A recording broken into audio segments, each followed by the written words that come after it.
We're in a pretty crazy time right now, and it is uneasy and unstable, and the world is doing some crazy stuff.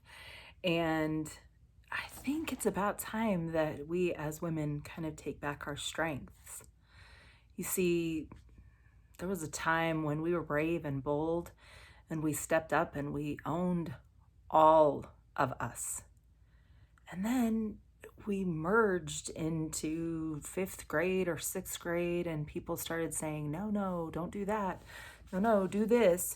You're a girl, go down this aisle. You're a boy, go down this aisle. Make sure you be quiet. Turn your stuff in on time.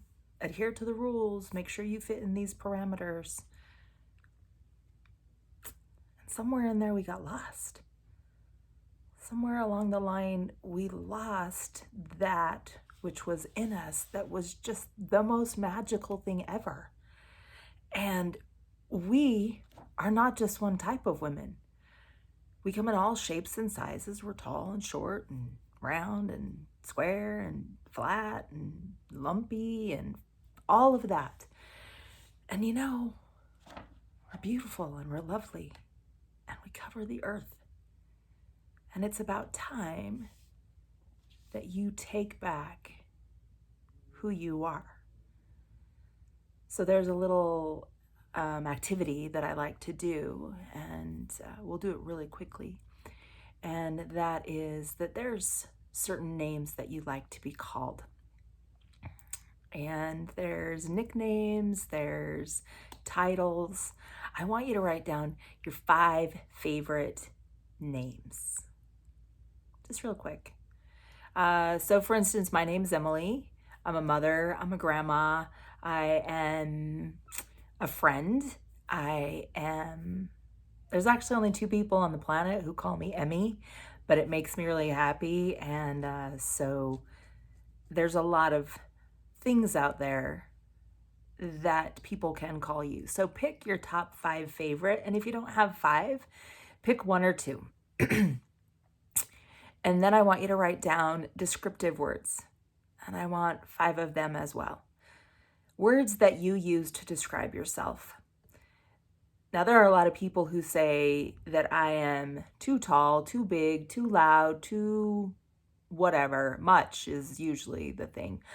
And so don't use those, but use things that you love about yourself. Because I love being tall. I love being strong. I love being a nerd. I'm pretty smart about a lot of things, and I like learning new things. So being nerdy and being smart and being strong. So write down 5 of those things. If beautiful is your thing, choose that. If kind, loving, supportive, any of those things, write those down. And then I want you to write down 5 adverbs. Ways that you do things. So those are words that end in ly. So happily, cheerfully, energetically, magically, anything that you do and the way that you do it. I want you to write that down because that's an amazing aspect of who you are. And we're going to put that all together so that you will have all of those words in one piece. And then I want you to take those words and I want you to pick the name that you love being called. I want you to write it at the top. And then I want you to take 2 adjectives, put them in the middle, 2 adverbs, put them next. And then I want you to put your name at the bottom. Because what you've done is you've kind of written a little poem, and it will go something like this. Emily, smart, tall, loves living life happily, stoically, Emmy, or Emily at the bottom.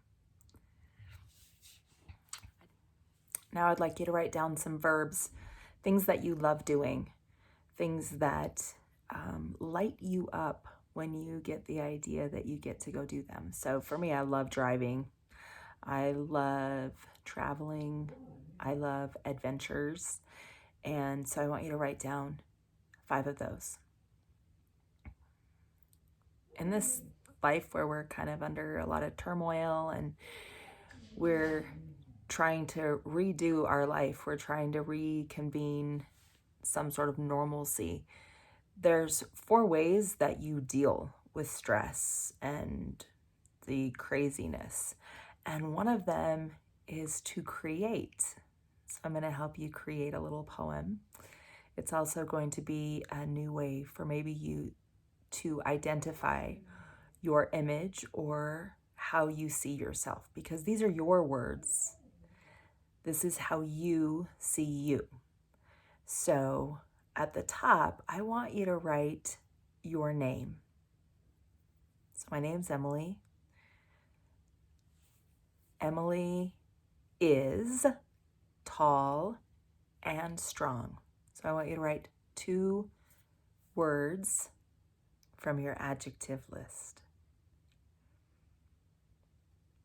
Then I want you to write, she loves, on the next line, traveling and driving. The next, you are filling in your words, of course. The next line is, she does life happily and energetically. And at the bottom, write the title that you love to be called. Now, some of you may write some of these words and they might cause you a little stress.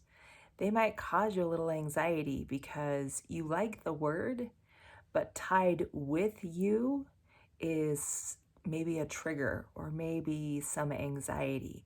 But I want you to sit with those words because you see, you chose them.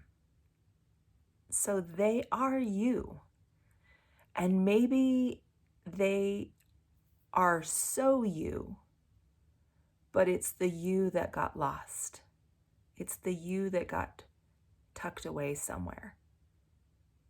So make a note. Put these all together. This isn't a new you. It's a better defined you.